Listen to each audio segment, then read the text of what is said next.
कधी हसणार आहे। मुख्यमंत्री साहेबांनी खूप छान काम केलं आहे आणि त्याचा आम्हाला खूप फायदा झाला आहे। माझा छोटासा टेलरिंगचा बिझनेस आहे आणि त्या बिझनेसला त्या पैशाचा खूप सपोर्ट झाला आहे आणि खूप छान काम करतायत मुख्यमंत्री साहेब आणि असेच काम करत राहू देत। महाराष्ट्रातील जनता त्यांच्या मागची आहे।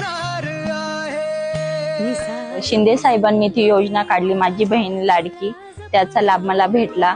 मला खूप आनंद झाला। त्या लाभातून आम्ही आमचा वैयक्तिक आजारपणाचा खर्च, मुलांच्या शिक्षणाचा खर्च हा भागवला। त्याच्यामुळे आम्ही त्यांचे आभारी आहे।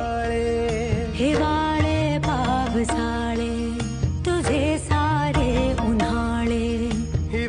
मला माननीय एकनाथ शिंदे यांचं काम खूप आवडतं, ते खूप चांगले आहेत। असा मुख्यमंत्री मी मागच्या 30 वर्षात कधीच पाहिला नाही। आणि धन्यवाद की आम्हाला ते पैसे तुम्ही पाठवताय। जेव्हा ते पैसे आले तेव्हा आम्हाला भरपूर आनंद झाला। बहिणींना भगिनींना खूप सपोर्ट करतात आणि त्यांच्या योजना आम्ही